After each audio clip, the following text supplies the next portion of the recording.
Hello friends, কেমন আছো তোমরা? আশা করি তোমরা খুব ভালো আছো। আজকে একটা স্কফেল অমলেটের রেসিপি নিয়ে তোমাদের কাছে চলে আসলাম। যদিও আমি নিজে করিনি, আমার মেয়ে করেছে। তো আমি এর একটা ভিডিও করে তোমাদের সঙ্গে শেয়ার করলাম। তো ডিমের একটা বাটিতে সাদা পোর্শন নিয়ে নিয়েছে, আর একটা হলুদ পোর্শন নিয়ে নিয়েছে। সাদা পোর্শনে সামান্য নুন অ্যাড করে তাতে ঠিক এইভাবে ব্লেন্ড করে নিয়েছে। ব্লেন্ডটা ততক্ষণই করতে হবে যতক্ষণ এরকম ফেনা না হয়। আর একটা বাটিতে যে হলুদ পোর্শনটা নিয়েছে সেখানে একটু চিনি অ্যাড করে ঠিক এইভাবে ব্লেন্ড করেছে। তারপরে একটা ফ্রাই প্যানে বাটার নিয়ে হলুদ পোর্শনটাকে ও সবার আগে ঠিক এইভাবে দিয়ে নিল। ঠিক এইভাবে তার উপরে ঠিক সাদা পোর্শনটাকে এইভাবে ও দিল। খুব আস্তে করে দিতে হবে আর খুব কেয়ারফুলি দিতে হবে।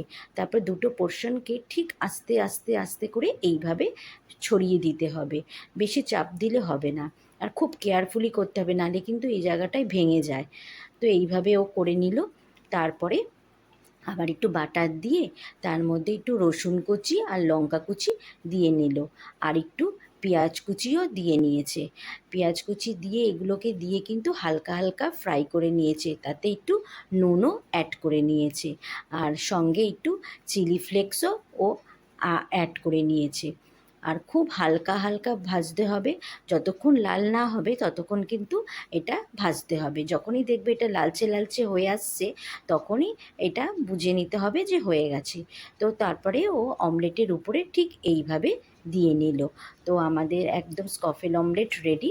খেতে কিন্তু বেশ হয়েছিল, জানো তো। ও মাঝে মাঝেই করে, তো আমাকে সার্ভ করে দিল। আমি খেলাম, কিন্তু খুব সুন্দর হয়েছিল। তোমরাও কিন্তু বাড়িতে বানিয়ে এটা খেতে পারো। আর তোমাদের কেমন লাগলো আমাদের কিন্তু একটু জানিও প্লিজ।